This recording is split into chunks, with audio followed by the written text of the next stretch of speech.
Hey everyone, it is Brian Kos here, joined by my friend and business partner Sean Casey. I got another exciting call for you today, um, and this one will be basically on why many people fail at basically making a significant amount of money in their business, and how they can fix that. So we've seen a lot of businesses in the past do well, and we've seen some that have failed as well, and all sorts of ones are also stuck in the middle. And oftentimes the problems that they have are fairly easy fixes if they're basically made aware of that. So we thought on this call here that we'd kind of devote an entire call to some of the most common issues we see, and how to basically easily fix those issues as well right there. So we'll get going with that in a few seconds right here. But as always, I know most of you have been on some calls in the past, but if you're brand new, welcome. And as always, if you have any questions at all, you can feel free to ask those. You just have to type those in the little chat box there. And well, I'm basically talking, either Sean or Sharon will answer you, or at the very end of the call, we'll have some time for Q&A where I'll actually answer questions and stuff live. So I won't actually pause the call like every minute, because then this would be like a 5-hour call. But we will have tons of time at the very end there. And on top of that too, we will give some cash away at the end of this call as well. And just as a quick side note too, I know every year this tends to confuse some people, but the time did jump ahead 1 hour, at least in the U.S. So depending upon what's happening, in your time zone or not, you want to be aware of that. But these calls will always be at 2 p.m. Eastern time. So I know, like, for instance, in the UK, I think for like another week or two, you guys don't change your time yet, but I know when you guys have that time zone change, you'll want to make sure that, you're on at the right time and all that right there, because I'm sure there's a handful of people that, probably forgot about that this week. So just thought, again, I'd mention that again, that, again, there is that time zone change right there, but it'll always be 2 p.m. Eastern time. Or 2 p.m. New York time, if you want to look that up right there. So without further ado, we can get the show on the road, because we have a lot of great content to share with you. And once again, at the very end of the call, we'll also give some cash away as well right there. So moving on. This call, again, will all be about why many people fail at making a significant amount of money in their business, and how you all can easily fix that if that would be one of you. Or even if you're making a lot of dough, there's plenty of things that you can learn from this to make even more. So once again, welcome to the Webfire Wednesday calls. These are every Wednesday at 2 p.m. Eastern time. We'll have a live training and or Q&A call. And these trainings will either feature myself, Brian Kos, Sean Casey, both of us at once, or occasionally a featured special guest if we think that their expertise would be of value to our members. But usually I'd say about, probably 80 to 90%, probably like 90% if not more, tend to either be either myself or Sean or both of us, but occasionally we will have a special guest too. If you're here or registered for the series, you'll get a reminder each week so you don't forget. But if you can't make one, we'll have the recordings in the members area within a day of any of the calls under the training tab on the left side navigation bar. Use these calls as an opportunity to get even more training, ask strategy type questions, or get feedback or make suggestions on what else you'd like to be trained on or what else you'd like to hear. And also, as a special note, make sure to check out our prior Webfire Wednesday webinars and our Webfire trainings, as there's tons of info already there that a lot of you are asking for more training on. So, make sure to watch the prior ones instead of just waiting for your topic to basically come up on a new call. And really quick, for those that are new, we'll briefly go over the Webfire member rules to success. Step 1, follow the steps and the trainings that we have. I see oftentimes there's a lot of people tend to skip one or more of the steps. Now you sometimes can get away with that, but if you're having issues or something isn't working out quite as you expected, make sure to follow the exact steps. In those trainings. Number 2, don't give up, and this is a big one. And that basically means, seek help when needed, but at the same time, don't get too dependent. So if you get stuck, like sometimes it can be as easy as like you're not quite sure what a term means or a word means, when instead of like, giving up then, or instead of even like having to take time to even like, contact support, you can oftentimes just do a quick search on Google and find an answer within like seconds to know exactly what that means. So don't purposely put obstacles in your path. But obviously if you legitimately get stuck and it's not something that you can easily look up or watch like a training on or anything like that, obviously reach out to us because we're happy to help. Number 3, no whining or negative attitudes, because I think this is really the quickest way to fail. There's a lot of people that I think have a lot less confidence in themselves, so they're really looking for an excuse to basically give up or quit on whatever objective they might have. And you don't want to have that attitude either in business or in life. So having that aside, I have a quick question for those of you that are on this call right now, and you can type 1, 2, 3, 4, 5, or 6. And the question is, and this is just for our own research and stuff, and we want to see who makes up most of these calls here. The question is, how did you first hear about WebFire? Type 1 if you don't know or don't recall. Type 2 if it was through an ad on another site or an ad on Facebook. Type 3 if it was through a mailing or a webinar from another email list owner, so maybe another marketer or someone promoted a webinar or did a mailing and that's how you first heard about it. Type in a 4 if it was through a mailing or a webinar on one of our lists because you were already on it, so maybe you've been on our list for a while or you bought another product and you first heard through a mailing that Sean or myself did. Type 5 if it was through an offline event or a conference that we spoke at.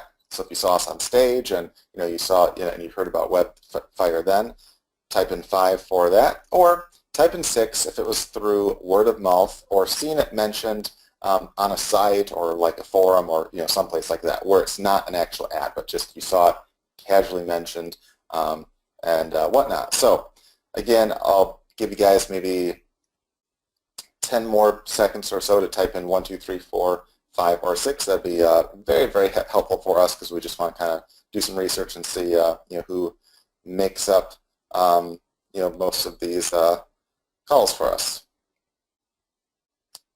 All right.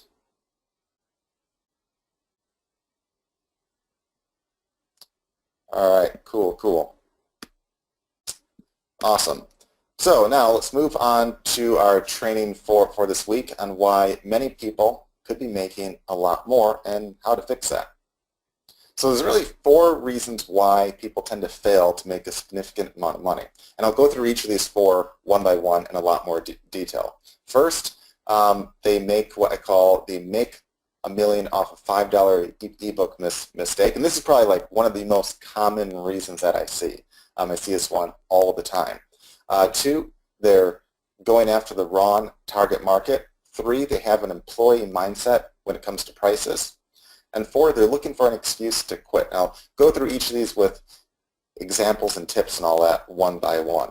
So first, and this is a big one, guys, and I really want you, to think this one through because, in a lot of cases where I see guys having a problem, I'd say the vast majority fall into at least this one as one of them. So the top questions, I often get is how can I make X amount a month selling my $5 ebook? Now, it could be a $1 ebook, a $5 ebook, a $10 ebook. It doesn't matter. The point is they're trying to make a lot of money. It can be tens of thousands to hundreds of thousands to even millions of dollars off of trying to sell, in a lot of cases, like a $5 book or even like a $3 book. So here's the truth. Hardly anyone can get rich selling only a $5 ebook. In fact, I will go on to say hardly anyone can get rich selling only, a book, period. Unless your name's like J.K. Rowling or Stephen King, you won't get rich off of selling just a book. And even in that case, they made a lot more dough probably on, movie rights and theme park rights and all that crap right there. But the point is, unless you're incredibly lucky, you probably won't get rich off a book, especially a lower priced book, regardless of how great you are at marketing or selling. In fact, you could be the best marketer in the world and you probably still would have a very tough time making a significant amount of money off of a cheaper book because it's simply not worth the time or the money to market it. For instance, if you're selling a $5 book, that means that you have to spend less than $5 in money or time to get a buyer. So, to get a buyer for less than $5 would be a phenomenal accomplishment.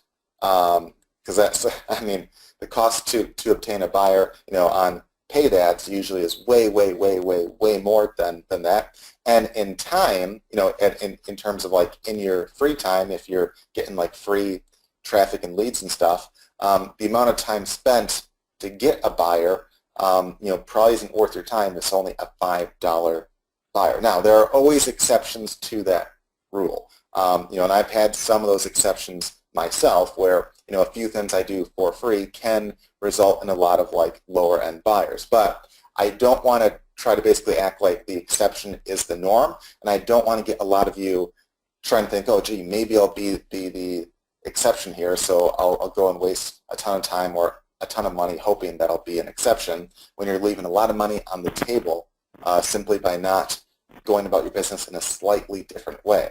And now most book sellers, they sell a book or they give a book away to get publicity or leads to lead them into more offers and higher price points, which is also known as having a funnel. Now, I'll give you a couple bits of things here. So one is, I've actually known multiple, best sellers out there. I've known guys I've even been on like, the New York Times bestseller list and,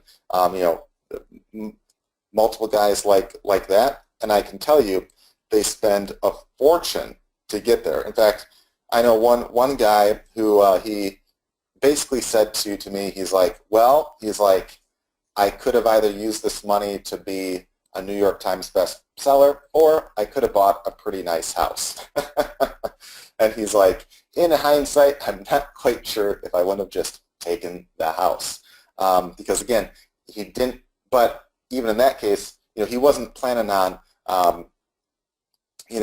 making a huge profit off of being a bestseller. His plan was, hey, get a lot of publicity out there and make a profit on the back end, which that's the way that he made a profit there. It was, off of the back end, off of the book sales themselves. There wasn't really much of anything, there. So, and I'm not saying this is only if you have a book. This applies to like any low-end price point out there with, of course, a few exceptions. So instead, you want to have a funnel, okay? And here's an example of what a funnel can look like. Now, there can be hundreds of different kinds of funnels, and there can be hundreds of different kinds of examples. So this is just one example right here. Don't feel like you have to say, okay, I have to copy this, step by step. I have to have this offer first, then that offer, and that offer. It's just an example here. So obviously, you could copy a model almost exactly like this, or you could tweak it up a bit as well. So first, you could have a free or a cheap book. Now, it could be a course. It could also be a video. It could be a physical product. It's just an example. So something for free or cheap, and that's basically to get the lead or a cheap buyer in. I oftentimes like to have a lead on the front end. So, you get the free lead, and then you try to make like a cheap sale. And the cheap offer can be anywhere from like a few bucks up to like 50 or so. Obviously, the cheaper the price point, the more easily you can see if the source of traffic is a decent source. Because obviously, you'll tend to get slightly more people buying a cheaper price point than like a more expensive one. So you can tell a little bit sooner if there's buyers in there. But in this model, let's say the cheap offer is something for like $7 to $47. then you'd have a higher end offer, which can be anywhere from like, $97 to, a few $100 or more. Then you can also follow it up with a reoccurring offer, like a monthly offer, like a membership or some club, and that can be for like $47 to $97 a month. And then, of course, if they say no, you can downsell them into a trial reoccurring offer where it might be like $1 for 14 days or a month, and then move to the $47 to $97 a month. And then after that path is entirely done, so when they're in the download area or the members area, or when you follow up with them, with your autoresponder, you want to have multiple back-end offers after the initial sale, the same day to weeks or months later, ranging in price from low to high. And by high, I mean like it could be 1,000 plus. Because now you'll have way more to either essentially budget for a buyer or make it more worth your time to spend time basically doing so.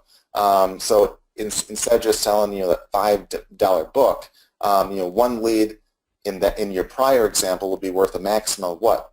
$5. Whereas now, one lead on the maximum end could be worth well over $1,000. Now you need a lot of $5 buyers to make up for that $1,000 sale that you'd be losing if you didn't make an actual offer there. So you can greatly increase the value as a whole. Now it's not like every lead will buy all the stuff. I mean, obviously that's a very, very, very good lead that buys all the stuff. But on average, if even like, let's say 1 out of 10 or 1 out of 20 buy the first offer, that's a lot of additional dough. And if, let's say, 1 out of 100 buy the $1,000 offer, that's still $10 extra for every buyer.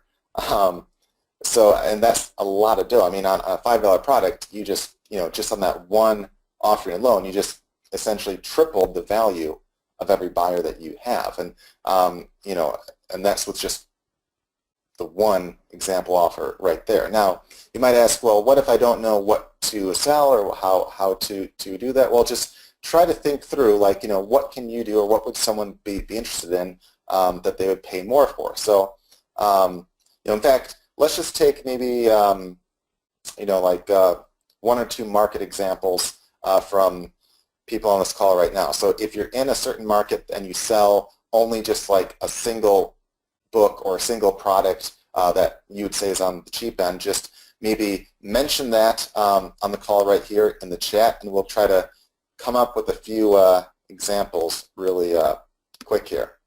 All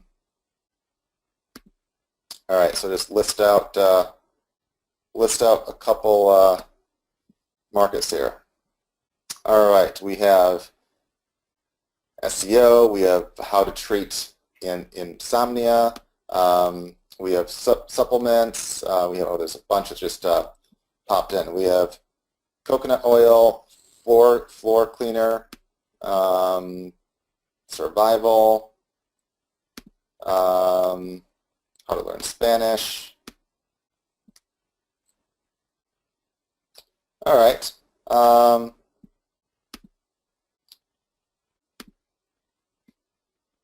All right, one is in the erotic business, so that'd probably be a bad one to talk about live here, in case there's kids around. Skin repair. All right. All right, so let's do maybe, I'll do maybe 2 of them.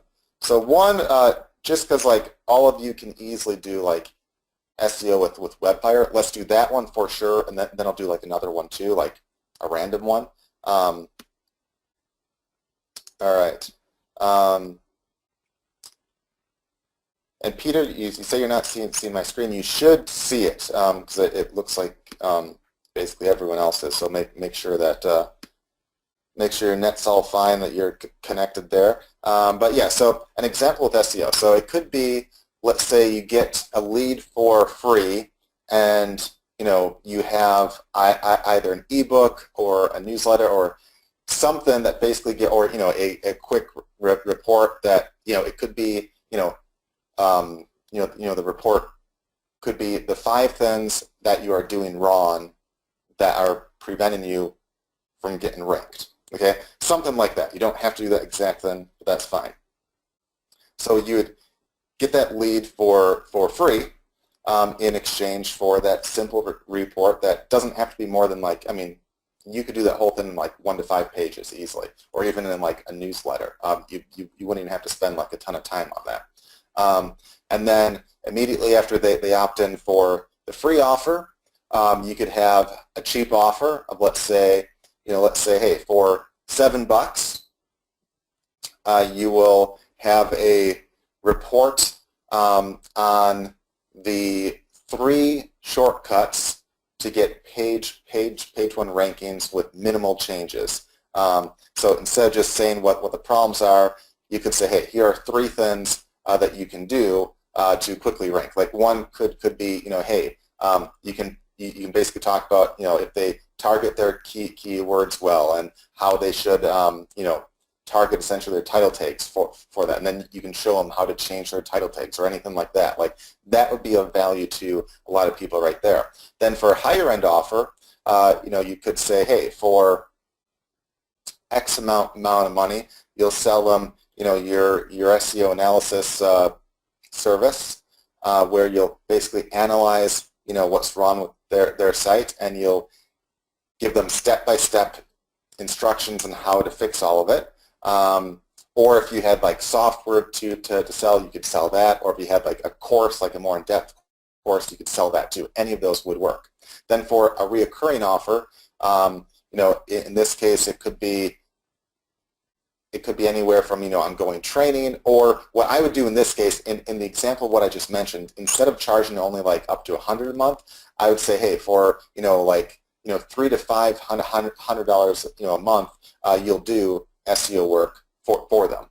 So that would be kind of like a higher end reoccurring offer, which a lot of people would say, hey, man, I mean, I got this book to learn what I did wrong, but really I'd rather just have the work done.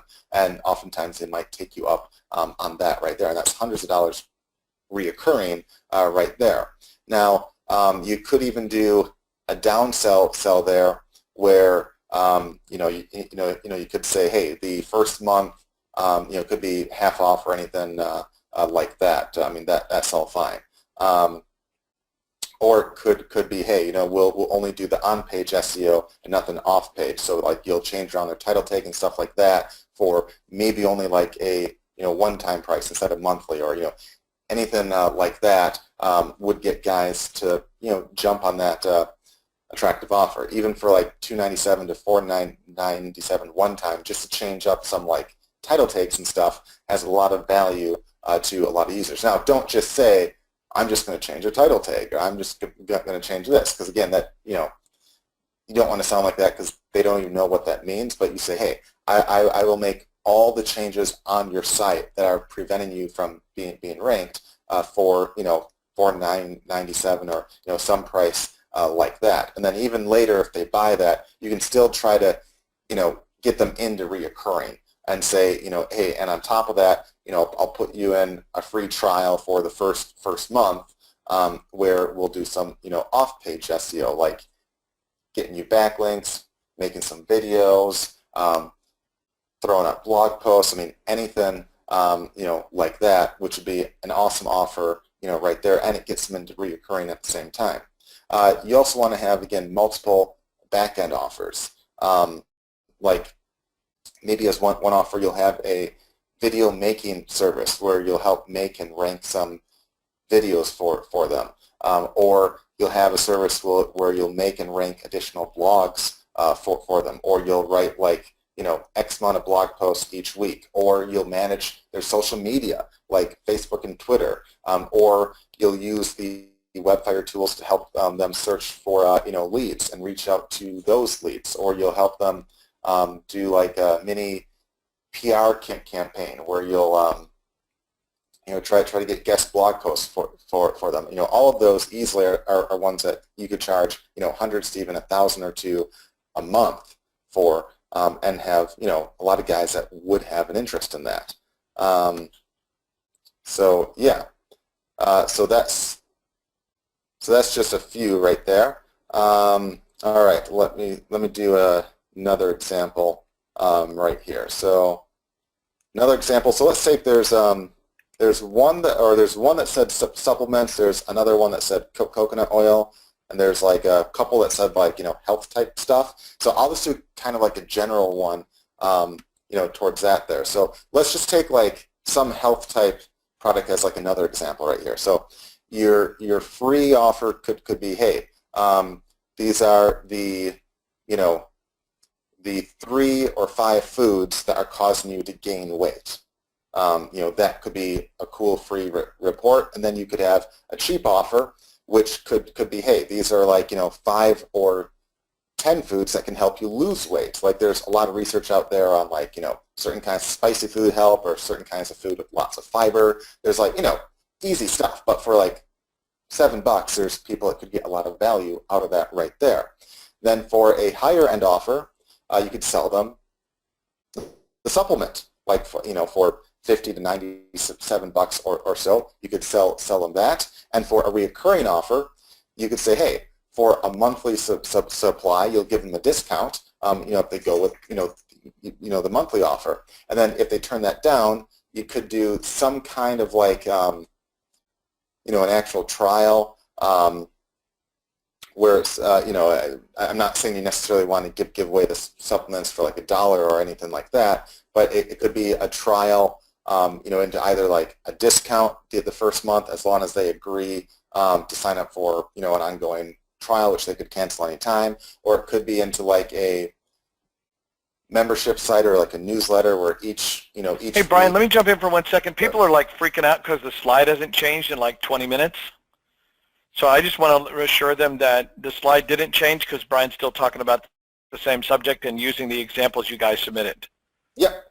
Sorry to interrupt, but just so people weren't like, it broke. It didn't really break. We're just in the same spot. Gotcha.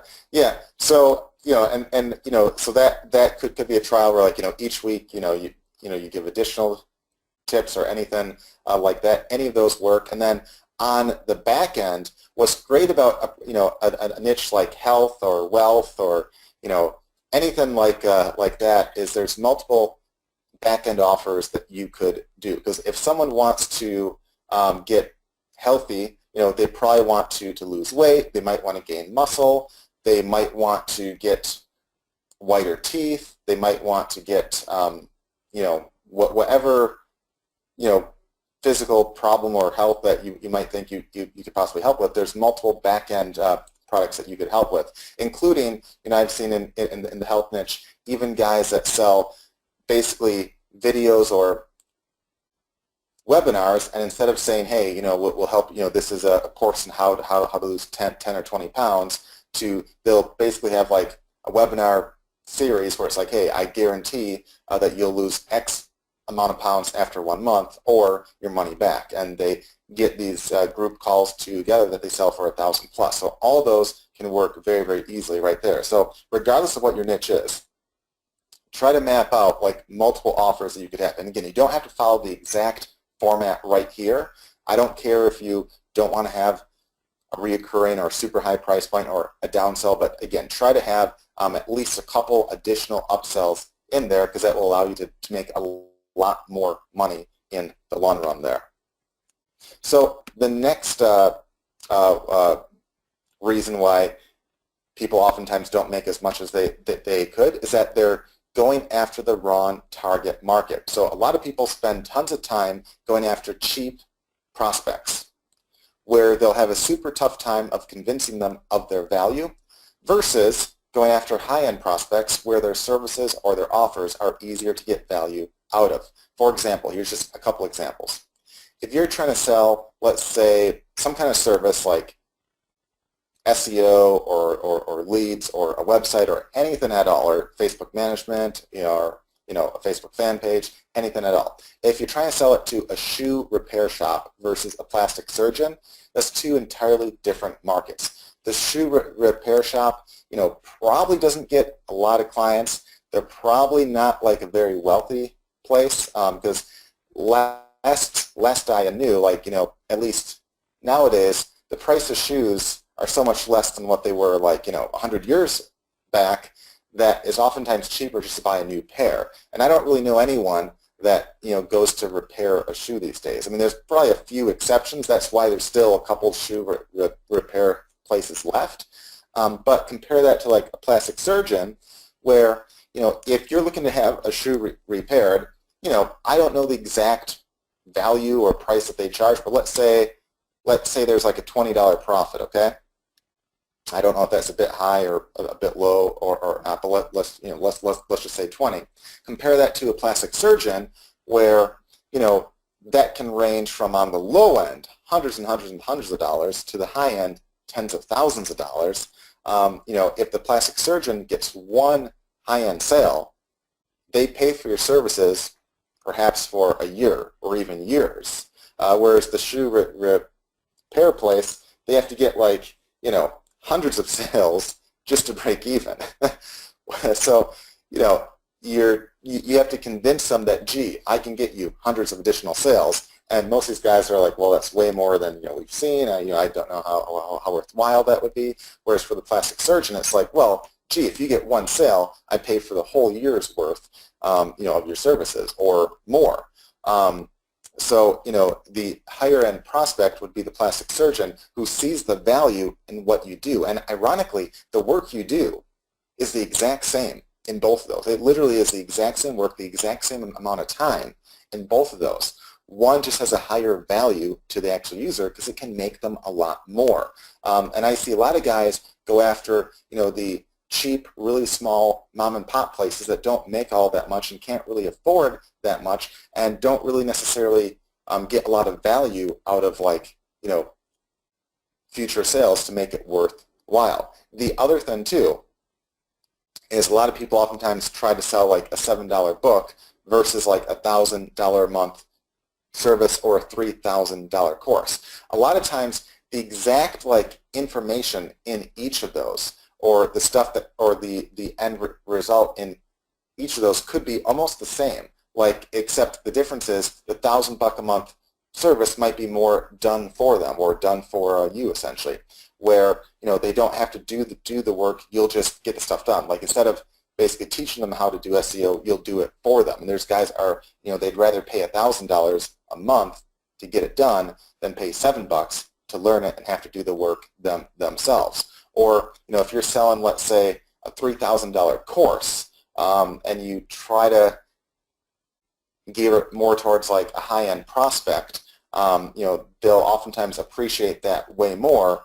than having to read a $7 book. To have a course laid out step by step for them to have access to you, there's guys that would rather pay the $3,000, even though the information might not be all that far off from a $7 book. But a lot of people I see, for whatever reason, a lot of sellers, their first and favorite thing to do is to sell a $7 book. So again, try to think that through and see if, hey, maybe if you're going after the wrong prospects and you're selling the wrong kind of stuff. You also want to research your market and look at the differences between the cheap sellers and the high-end sellers, and then look at the differences in their prospects. And one of the easiest ways to do this is basically find people talking in forums and such, or use the real-time lead finder in Webfire and just look at what people are talking about. What are they saying? What's the conversation? And just see what perhaps the differences are between the high-end guys and the low-end guys, because you'll find that the high-end guys oftentimes are way easier to actually deal with than the low-end guys too. And you also want to make sure that you target prospects that you can provide the most value to, and basically in order to make your sale not only easier, but to be able to charge more too. So if you target your prospects better, the value to them is worth more, so you can therefore charge more. Let's say, an SEO service for a plastic surgeon, $1,000 a month might be super cheap. For a shoe repair shop, $100 a month might be really expensive to them, even though the work, again, is the exact same. And I see a lot of guys oftentimes look to take any money possible, and they focus on the cheaper guys first because they think they'll be easier to deal with, when in reality they're oftentimes harder to deal with, because the mentality of the shoe repair place is, I need to make all that back immediately, or I'm basically out. Whereas the plastic surgeon's like, gee, if I make one sale a year, I make a profit. This is a pretty good deal. And they're not like, on your case every day, making sure they get like an immediate ROI from day one. So, just keep that in mind. The other thing that I oftentimes see guys that have, a problem with in terms of limiting themselves from making more is they have what I call an employee mindset, especially when it comes to prices. This is a huge problem that I often see. And there's a lot of you that I think have a problem like getting rid of this belief here, but if you want to be, a better entrepreneur, it's one that, you have to deal with. Luckily, it's pretty easy to deal with. And that's people charge a lot less than what they could because they're afraid of it not being worth it to the buyers. They think, gee, it only takes me 30 minutes to provide this service, or gee, my course is only two hours long, or 50 pages long, or whatever, therefore I can't really charge more than $50. Versus a mindset of, even though my service or course doesn't take much time or isn't terribly long, it could help these prospects make X amount more fairly easily. Therefore, $1,000 is a steal and a huge value. And I see this like time and time again. There's guys that say, gee, you can't charge that much for a short course or a short ebook, or if something only takes me a half hour to fix, I can't charge more than $50. And it's like you'll never grow big having that kind of mindset. And you want to think more of the value. If a half hour of your time can make a place tens of thousands of dollars more, or like a plastic surgeon, if it could make maybe, let's say, 100 grand more, is that worth $50? Even though it only took you a half hour, is it worth $50? It's worth a heck of a lot more than that. Even $1,000 would be a steal of a deal. Thousands of dollars could even be a steal of a deal, but it's a mindset that you have to get over with, or again, you'll have a tough time really taking your business to the next level. It's kind of like, if let's say you're, I don't know, let's let like a good example of this is, let's say that, you're looking to hire an SEO guy, and let's say he guarantees that he can get you to, page one within a half hour, and he charges you, let's say, $5,000, versus another guy that says they'll only charge you $100, but it takes him 6 months to try to get to page one. Which one are you more likely to go with? The $100 guy, yeah, he costs less, but again, the value to you, you'd pay more, even though the one guy said that it only takes him like a half hour or like an hour, you'd pay more to that guy because you care about the results. You don't care about how long it takes them. And if you're truly a business guy or an entrepreneur, you care about the results more than the time it takes the other guy to basically do. Like, if I'm looking to have a program made, if a programmer tells me, hey, I can make that whole thing in an hour, okay, and I'll charge you $1,000, versus another guy that says, hey, it will take two months and I'll charge you $500, I'm going to go with the guy that costs twice as much, even though it only takes him a day versus two months. I don't care how much time it actually takes him. I care about the end result. So you want to kind of change your mindset. And I call this having an employee mindset versus having a true value mindset. So, oftentimes I find people that have been, in the workforce too long tend to be more prone to having an employee mindset. Is, they place a number or a value on their time, and that's all that they think they can charge versus the value that they can bring to another prospect. So the last one here that I think really holds back people is looking for an excuse to quit. So a lot of people, especially ones that are new to having a business, look for excuses to quit, and I think it's mostly to basically cover up their own insecurities or their own doubts about themselves. So some of these excuses can be ones like this. I'm sure most of you on this call have probably at one point or another thought at least one of these. It could be I'm not smart enough, I'm not a techie, I don't have any time, I started late in the game versus early on, I tried 2 times for 10 minutes and failed at landing a $5,000 sale. I tried to rank, oftentimes despite not following the instructions or the best practices, and I didn't get ranked after a few days, or I tried only for one keyword and I didn't get ranked for that one keyword for now I'm done. I mean, any excuse like that is what I call a bullshit excuse. I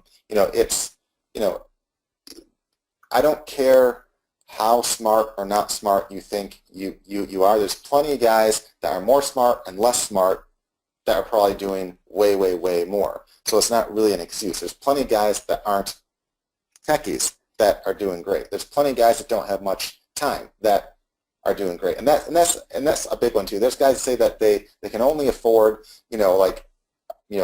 15 minutes, a week or half hour a week. And that's a bullshit excuse too.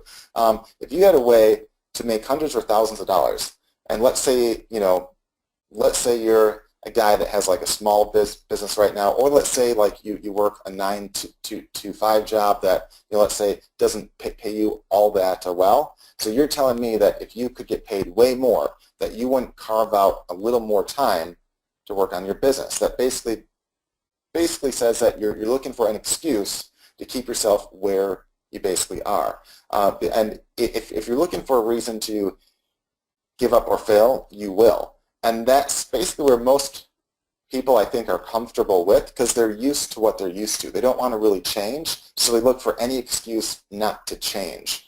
So you need to kind of step out of your comfort zone and get some confidence in yourself. Because again, anyone can do any of these things right here. Anyone can do almost any business out there as long as they stick to it. And the last one right here is, again, the people who accomplish the most in business or throughout history have one thing in common. As a whole, they also failed the most at first too. There's guys that failed dozens to hundreds, even thousands of times before they really hit it off big. And then there's guys that like have one minor failure and they give up because they magically expect to go from like 0 to like millions on their very first try or on their very first attempt at anything. So again, you really want to try to change that mindset. But if there's 2 big takeaways from this call, I'd say 1, have some kind of a funnel and charge higher price points, and 2, go after better prospects where the value that you can offer them is worth a lot more. I mean, those 2 changes alone can have a drastic difference in your business, and all this extra stuff can help you out as well right there. So with that, we'll move into the Q&A. And just as a side note too, as you guys are doing the Q&A, Sharon has a post up on our Facebook group page, basically asking what you guys thought of the call, and you can go to that page if you go to getwebfire.com/FB group. It will take you right there on Facebook, and if you're not a member there, again, it's free to join that Facebook group. Just join, and Sharon will have you approved within like a minute or 2. If you leave a comment on her post basically asking what you thought of the call, we'll pick a random winner in just a bit for $100 that will pay you today to your PayPal. So with that, again, we'll go into the Q&A while you guys do that. Sean, are there any questions that you saw that popped up while I was basically talking? I know I saw a handful there, but... So Elizabeth said, can you repeat the 2 big takeaways again that you just said? Sure. So the first one out of everything, I'd say the 2 biggest things are, 1, have some kind of an actual like funnel or more than just one product that you sell, because it increases the value that you can get and increases the amount of money that you can make out of all those too. And that's a huge thing that I see a lot of guys mess up on. And the second thing is, target the right kind of prospects and price accordingly. Okay, go after the guys where the value that you bring is worth a lot more to them, and they're willing to pay a lot more. Because it's the difference between selling a $7 product and a $1,000 product or $1,000 a month service. So that's probably the two biggest takeaways from the entire thing. And I've seen there's a couple guys that ask, hey, how can I make a funnel, or what's the easiest way? So the easiest way, if you're brand new, just make an additional offer. So when someone buys from you, have the thank you page go to another page that's like an upsell or a one-time offer that says, hey, thanks for your purchase. Feel free to check out the special deal that I have only for buyers, and then you can show them like a video or a sales page then, or they can choose to click no thanks and go straight to what they basically bought. So that's the easiest way. Or you can just have multiple offers in like an auto responder. So don't overthink that. Just have multiple offers. So yeah, what's some other questions, Sean? Okay, Brian's really blunt. Dang word, preach it, bro. All right, that's good. I couldn't have said it better myself. Let me go back up here. Francis said that she's not making anything because she's not contacting enough people. Only contacted 4 businesses, but she knows she needs, or he knows he needs to do more. Yep. And where are we? Let's see, you made a reference to on-page SEO, and somebody asked if is there like another kind of SEO, and so on-page SEO is things on the web page, okay, like the content, the keywords, the focus, the title tags, all that kind of stuff. Off-page SEO is everything that's not on the page. So generally speaking, that's things like inbound links from other websites. So the quality and the type and the number of links you have inbound from another website to your website is going to be what is going to have the most off-page effect along the way. And let's see what we got up here. People asking about building funnels. People telling you all that. A bunch of people said, hi, Brian. I think we're good. All right, so Angela just asked, can you show us how to get to Google Page 1 or keyword analysis step-by-step with live examples? We actually have prior calls on just that right there. So if you search on the training, inside of Webfire, if you search for like SEO or rankings, or if you just go through the prior calls where we list out essentially the titles, we have a lot of calls and a lot of training just on SEO. But like the Jumpstart way, which is basically the easiest way to basically start, there's like a lot of things that help with SEO, but the main things that have the biggest factor is first use like the keyword tool and pick the best of the best keywords that not only get a decent amount of searches but don't have a ton of competition, and then use them somewhere in the title tag of the web page that you're trying to actually rank. So like if you're trying to rank for a keyword like easy puppy potty training, make sure that you use that somewhere in the title tag. Like it could be easy puppy potty training dash 3 easy tricks, or something like that, where you're using the keyword phrase somewhere in the title tag. That alone gives you a big chance of actually ranking. But you also, as step 2 would be, you also have to make sure that you use it like somewhere in the content of your site as well. So I mean, don't just use a title tag that you never mention anywhere on the site, because chances are you won't probably rank. So make sure that the content is relevant and it's used at least like once or twice and actually provides value to the person searching. So it's something that they'd want to click on and stay on versus like immediately leave. And of course, those 2 things alone can help a great deal. If you have a new site that's like, let's say you have a new site, I mean, you don't need to do this step, but if you have a new site and you have an exact match domain name, so the keyword phrase is in the domain name itself, especially like a .com, That's a trick that will almost guarantee ranking on page one. But there's additional things that you can do, like you can use a schema. You can have basically image alt tags. All the stuff that our website analysis tool suggests that you basically do. If you do most of those, you should have a very good chance of ranking. You can also, that also applies to not just a website, but like if you want to make like a video or like let's say an article or anything like that, you can apply the exact same concepts to those as well in terms of the keywords and all that. And oftentimes, like I say, especially if you're new, try to go for more of like a long tail keyword to start with. So like don't try to target a term like diet or weight loss, which might be like really, really tough, versus like a more specific sub niche like, weight loss for older men, or how to train a Siberian Husky versus how to train a dog.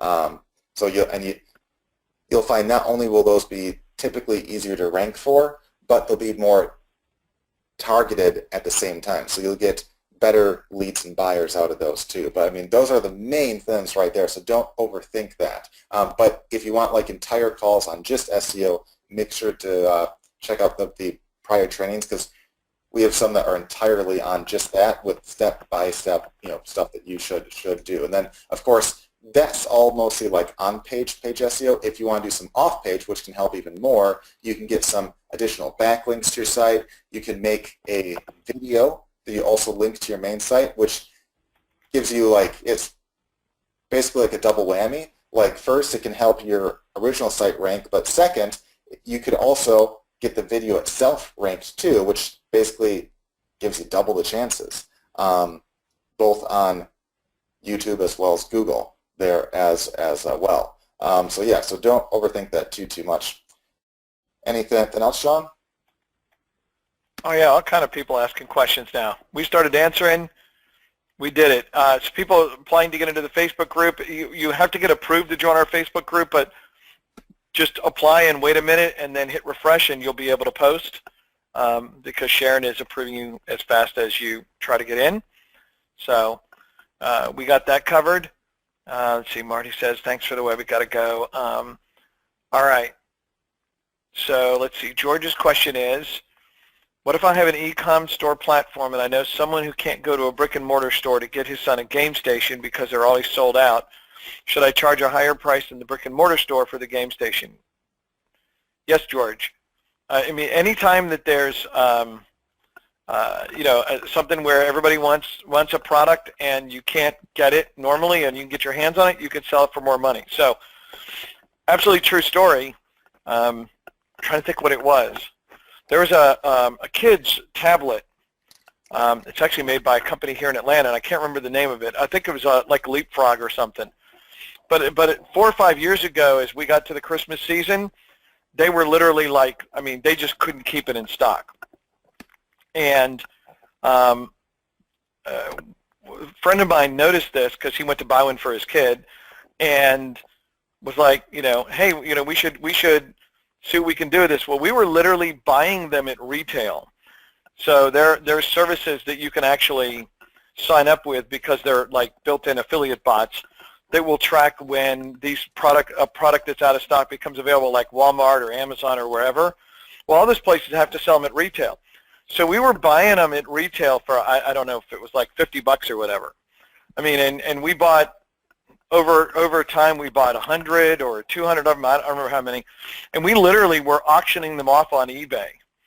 And just literally, I mean, as fast as we knew we had them coming, like getting shipped to us from Walmart or wherever, we were auctioning them off on eBay, and we were making $25, $30 a tablet in profit after all the eBay fees. Literally just buying the product at retail. I think we might have also gotten a small shipment from the company wholesale, but most of it we literally bought at retail and resold them because everybody wanted to buy them so badly for Christmas. And then of course the demand after Christmas died. But yeah, the price for anything is what the marketplace will pay. I mean, it's just, the same thing when you have anything on a Shopify store and you're like, oh, so I can buy this in China for like $5. Why doesn't everybody buy it in China? Because not everybody knows to go buy it in China, or they're not looking in China, or and you're selling it for $20. And I can tell you right now, every day we are selling dozens of products in one of our funnels that we're buying off eBay for $5.25, including shipping, that I'm selling for $19.97 every day. Okay, and it has a $20 value. If I walked into a big box store, it'd be $20 or more to buy that same product. And we sell good quality product. We just know how to source it cheap, direct from guys that are importing from China, and so we're able to do that. Same product, and if people knew how to go do it, they could go do it, but they don't know how to do it, and they're happy, and they're getting what they're paying for their money. So that was a really long way of saying yes. And I think there was one more question up here, Brian. And if you guys haven't posted in a Facebook group, do that, and we'll be doing it. Oh, good. So, Brian, here's a question for you. So Christian asks, I'm running an e-commerce business, which is a watch shop on Shopify. What are your suggestions on putting it in front of as many people as possible online? I was just actually answering another guy. So what's the question again? Since you weren't paying attention to me. No, all right. No, okay, so I'm running an e-commerce business, which is a watch shop on Shopify. What's your suggestions on putting it in front of as many prospects as possible online? Oh, sure. Well, there's a few things you could do. One, since you're on Shopify, we actually have on our schema maker, we have on one of the types of sites that you can add a schema to is a Shopify site. So I would do that right away because it can definitely help with rankings and stuff like that. The other thing too is you want to make sure that the products you have, you try to target your keywords well on those. And the example that I gave in the past on that, which I think is a good example here, if you're selling, like, let's say coffee mugs for dogs, okay? A lot of people will just say, hey, this store is on dog coffee mugs. Some people might search for a term like that, but realistically, they'd probably search for stuff like Siberian Husky coffee mug, poodle coffee mug,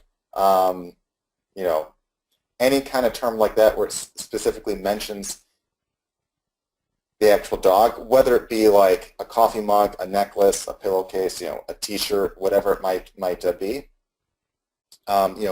Make sure that on the individual product pages that you have, that the names or titles, on those pages are relevant to what someone might actually search for. That by itself can have a drastic change in how well you actually rank. So that's some stuff that you can pretty easily make some easy changes right off the bat from day one to increase your odds of ranking. You can also use like the video maker and submitter that we have inside of Webfire to make videos out of your products and stuff to show those off on YouTube, where you can get ranked not only on YouTube but also on Google. You can also change around any graphics that you have for any of the products. Make sure that you have keywords attached to the actual images. It's called basically an image alt tag, which Webfire can help you easily change because that gives you a chance of actually having Google show your actual graphics or your actual images at the top of their search too, which can help get more sales. And then proactively, you can also go out there and find guys using the lead tools that are actively talking about the market or looking for products kind of like yours. Like if you have a store that sells unique gifts, you can search either with real-time leads or with Tweet Lead Finder or basically any of the lead tools. You can find guys actively asking hey, what's a unique gift that I can get in such and such case, or what's a unique gift for Christmas or Mother's Day or Valentine's Day or whatever it might be, and you can directly answer those guys and say, hey, I see you're looking for some unique gifts. Here's a store that has some pretty cool things. I especially think that this, and this are pretty unique gifts right there. So again, you're providing some kind of value, but also directing that traffic back to you. And the cool part with that is you don't necessarily get like a ton of leads initially. You might in some cases, or I should say a ton of traffic initially if you just answer one, question or one post there. But over time, some of those can turn into a lot. Like if you answer one guy, there might be dozens or hundreds of people currently reading that same post or that same thread. And some of those, yeah, from day one or two or the first week might check out your site, sure. But that post might be up there a month later, a year later, 5 years later, and over time, you can get a lot of traffic going from there to your site. So you're basically taking a couple minutes of your time and having like what I call almost like a spider web, like another thread or another strand, on a spider web through a post that you have where you can catch, random leads of people or random searches for years and years and years to come. So that's just a few ways, right there. And of course, there's also like, you could do the guest blog post finder to do, guest blog posts on related blogs where your products and stuff might sell well. You can also reach out to those guys and see what their advertising costs are. And you can also put your social media on autopilot through Facebook and Twitter and such, where, every day or every week you can have a post show up on basically autopilot where you're showing off a new product, that you have, which, would be very, very cool and can start to actually draw in leads from, Facebook and places like that. So that's just a few things to keep you occupied for the next while. All right. Well, that's good. Let's give away money. How many people think we should we should give away money? You can put a yes in the question box. I know you already posted it in there, but I'd love to see people put yes in the question box. So much easier to read than long questions. All right. All right.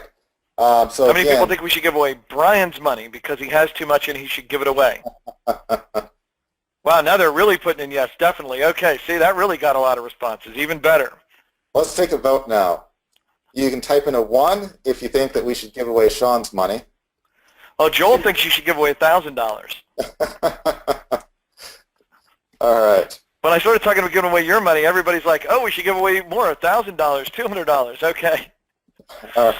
All right, let's flip over and do that. Yep, I'll switch over the screens and just make sure you go to getwebfire.com/FB group and make a post or a comment under Sharon's post there. So it helps a lot if you basically do it within the same post that she has. Makes it super easy to count then.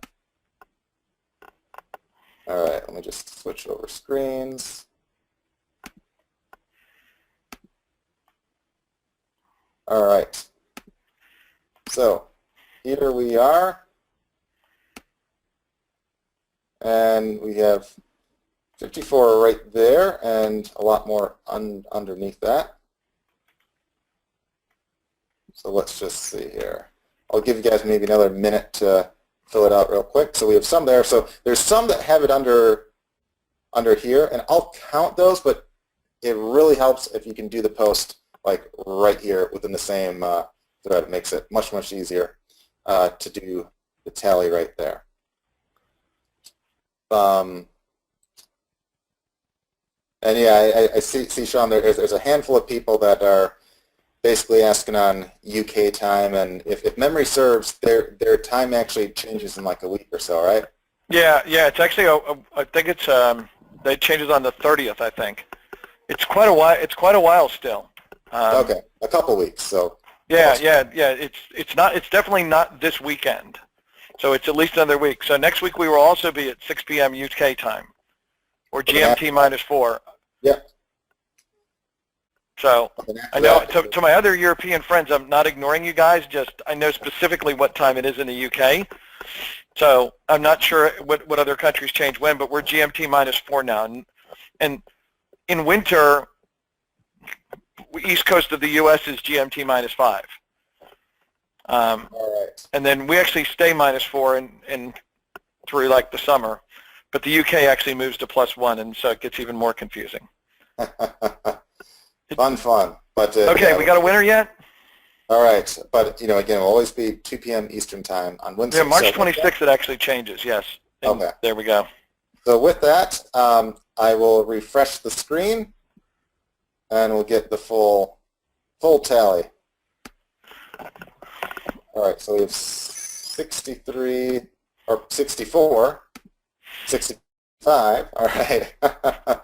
65 right there, and let's count the ones outside that real quick. All right, 1. There's some that are typing in under the wrong one, but I'll count those this time. But try to do it under the newest one there. So 1, 2, 3, 4, 5, 6. 7, 8, 9, 10, 11, 12, 13. All right, so 13 plus 65. So 78 in total. Go to random.org, 1 to 78. Hopefully be at the start. Makes it super easy then. 27.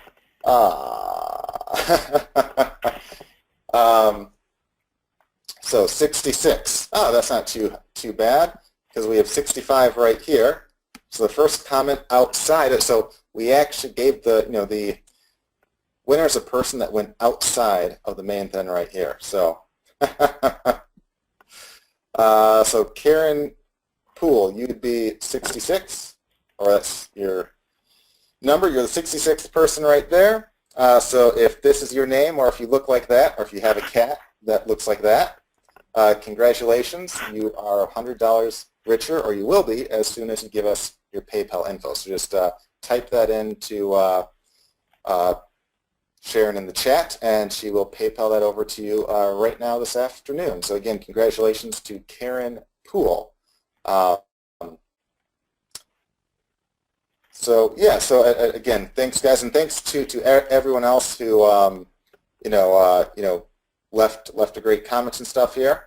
And Sean, is there anything else you want to add in before we wrap up? And I do. Hey guys, next week we're going to have 2 webinars. So we're going to have the normal training webinar on Wednesday, but we're also going to have a webinar on Tuesday at the identical same time. So whatever weird time it is for you right now in the world, we started about an hour ago, so which is 2 p.m. Eastern time in the U.S. Same time on Tuesday, we're going to have a really cool webinar. Our friend Travis is going to be on. He's got some really cool stuff he's going to show you about Facebook and Facebook promotion. And he's going to demo this really cool software he's got that lets you automatically respond to people who comment in Facebook. So in fact, you'll be able to see it happen live. We have not gotten it installed. It really is just coming out now, or we'd be automatically responding to you. But you know how you guys just posted on our Facebook page, we could have had that set up so that it would say, hey, thanks for posting and commenting on our webinar. You guys should go check out this offer and send somebody off to buy stuff. So whether you're running promotions on Facebook that are paid, or you've got a page where you're getting people to comment, or you're even posting up a cool picture of you've got a watch store and you're posting up a cool picture of a watch you're getting people to share, and you're saying, hey, if you like this watch, tell me what you like most about it, or just hit, say like or whatever. But every time somebody comments, it will actually ping them in Facebook Messenger and send them a response, and you can adjust it based upon what people post and all kinds of cool stuff, because I saw the beta version of this and it's really cool, and you guys are definitely going to want to see this, because Facebook Messenger obviously gets really good response from people because it pings them and inboxes them and hits them on their phones. So we're going to do that on Tuesday, and we'll be there, okay? So we'll be doing that, and then Wednesday will be normal. So 2 different webinars next week, but make sure you look out for the notice for Tuesday, just so you remember. You guys will automatically be registered because you're on this webinar, but just when you see that there's something cool happening on Tuesday, now you know what that cool thing is. Okay, and we'll try not to confuse you with the time until we change time once again. All right. Other than that, guys, it's awesome. Thanks for being members, being here, participating, making stuff happen, and we wish you great success. Time to go to work. All right, Brian, I'll let you guys. say goodbye. Yep, and if you have any other questions or anything that pops up later, you can always write us at support@webfire.com, or inside the members area, there's a help desk link. It's under the support tab, and that's just use that if you can, because that actually makes it even easier. And if there's ever like an email issue, it won't actually matter because you can always check there then. So if you have any other questions, feel free to send it there. And if not, we look forward to seeing you guys next week, again, Wednesday at 2 p.m. Eastern Time. So with that, guys, take care. Have a great rest of the week, and I look forward to talking to you next time. Take care. Bye.